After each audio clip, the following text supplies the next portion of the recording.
और अब बात करेंगे एनसीईआरटी पर सुप्रीम कोर्ट के सख्त टिप्पणी से जुड़ी खबर कि एनसीईआरटी के पाठ्यक्रम से जुडिशियल करप्शन का चैप्टर वापस ले लिया गया है। लेकिन एनसीईआरटी को सुप्रीम कोर्ट की जबरदस्त फटकार पड़ी है। सूत्रों के हवाले से खबर है कि मंगलवार को कैबिनेट की बैठक में पीएम मोदी ने भी इसे लेकर अपनी नाराजगी जताई थी।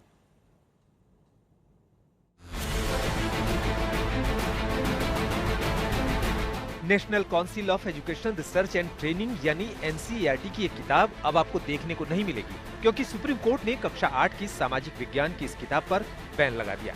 सुप्रीम कोर्ट की नाराजगी किताब के अंदर न्यायपालिका में भ्रष्टाचार वाले चैप्टर को लेकर थी, जिससे बात इस पर बैन तक जा पहुंची। इस चैप्टर में लिखी बातों पर स्वतः संज्ञान लेते हुए सुप्रीम कोर्ट ने आदेश दिया है। पहले तो एनसीईआरटी की कक्षा 8 की सामाजिक विज्ञान वाली नई किताब तुरंत हर जगह से हटाई जाए। किताब की hard copy, digital copy, soft copy, internet हर जगह से हटाई जाए, यानी बुक पर ब्लैंकेट बैन लगा दिया। दूसरे पब्लिकेशन, डिस्ट्रीब्यूशन और स्कूलों में पहुंचाई जा चुकी किताबों की खेप की हर एक प्रति फौरन जब्त कर ली जाए और 2 हफ्ते में अनुपालन रिपोर्ट दी जाए। फिर एनसीईआरटी के डायरेक्टर, स्कूल शिक्षा विभाग के सचिव को नोटिस जारी करके पूछा गया है कि उनके खिलाफ अदालत की अवमानना की कार्रवाई क्यों नहीं शुरू की जाए। एनसीईआरटी के डायरेक्टर प्रोफेसर दिनेश प्रसाद सकलानी और स्कूल शिक्षा विभाग के सचिव 1990 बैच के बिहार कैडर के आईएएस श्री संजय कुमार को सुप्रीम कोर्ट के नोटिस का जवाब देना है, क्योंकि इस बार 8वीं के बच्चों की किताब में न्यायपालिका को लेकर जो बातें लिखी गई थी वो सुप्रीम कोर्ट को बेहद नागवार गुजरी है। चीफ जस्टिस की बेंच ने खुद से सुनवाई शुरू की। कोर्ट ने कहा कि इससे न्यायपालिका पर गोलीबारी हुई है, न्यायपालिका को रक्त रंजित की गई है। सॉलिसिटर जनरल तुषार मेहता ने कहा कि बच्चों को देर से न्याय मिलने की बात समझाने का मकसद था। 2 लाख किताबें वापस ले ली गई। एनसीईआरटी ने बिना शर्त माफी मांगी है। कोर्ट ने कहा है कि जब सब कुछ ऑनलाइन ऑफलाइन जनता के सामने आ चुका है, तब वापस लेने का क्या मतलब। माफी पर बाद में विचार करेंगे। हमें पता लगाना है कि जिम्मेदार कौन कौन है, उन्हें सजा मिलनी चाहिए।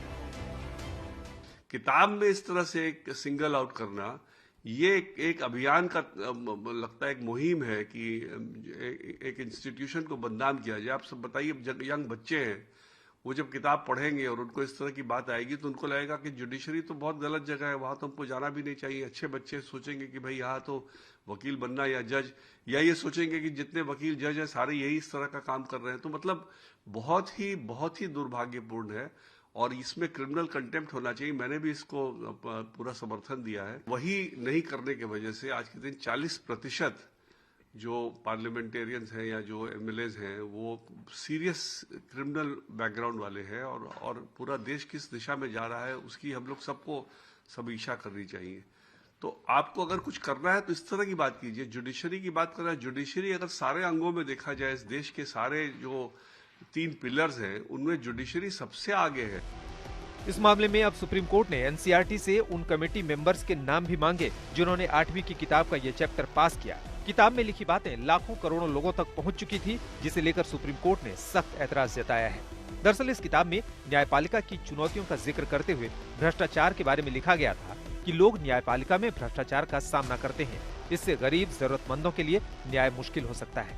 इसलिए व्यवस्था पर भरोसा बनाए रखने के लिए ऐसे मामलों में सरकारें तेजी से कार्रवाई कर रही हैं। 2017 से 21 के बीच न्यायपालिका में भ्रष्टाचार की 1600 शिकायतें आ चुकी थी और देश के सुप्रीम कोर्ट में 81,000, हाई कोर्ट्स में 62,40,000 और निचली अदालतों में 4,70,00,000 केस लंबित हैं। कि ये बहुत ही आपत्तिजनक है या ऐसी ढंग का चैप्टर नाबालिग बच्चों के सामने ये परोसना या देश के सामने ये परोसना बड़ा ही अनुचित है और इसका कहीं से कोई जस्टिफिकेशन नहीं हो सकता है। तो बार भी इस पर आक्रोशित था और बार आक्रोशित है। सुप्रीम कोर्ट की आपत्ति थी कि 8वीं के बच्चों के मन में न्यायपालिका के लिए भ्रष्टाचार की एक पक्षीय बात बैठाने की साजिश की जा रही है, जबकि न्यायपालिका ने संविधान की रक्षा, मौलिक अधिकारों की रक्षा और आखिरी व्यक्ति तक न्याय पहुंचाने की जो कोशिशें की हैं, उसे नजरअंदाज किया गया है। न्यायपालिका का अत्यंत आदर पूर्वक सम्मान करते हैं। जो न्यायपालिका ने कहा है वो सर माथे पे, उसको हम लोग पूरा पालन करेंगे। जो भी हुआ मैं अत्यंत उसके लिए दुखी हूँ, मैं उसके लिए खेद प्रकट करता हूँ। जब ही ये घटना मेरे सामने आई, मैं तुरंत ही एनसीईआरटी को निर्देश देके सारे किताबों को विड्रॉ करवाया। आगे वो ना जा पाए उसकी सारी चिंता किया और उसको विड्रॉ करने का निर्देश दिया। जो घटना हुई है उसको हम गंभीरता से लेते हैं। एनसीईआरटी के ऊपर उसको और इंक्वायरी किया जाएगा। जो भी व्यक्ति उसमें से उस किताब को बनवाने में, उस चैप्टर को बनवाने में संलग्न है, उनके ऊपर कार्रवाई की जाएगी। सरकार के सफाई देने पर भी ये विवाद थमता नहीं दिखता और कांग्रेस समेत सभी विपक्षी दलों ने इसे इतिहास को तोड़ मरोड़ कर पेश करने की कोशिशों से जोड़कर सरकार को निशाने पर लिया है। आज तक ब्यूरो।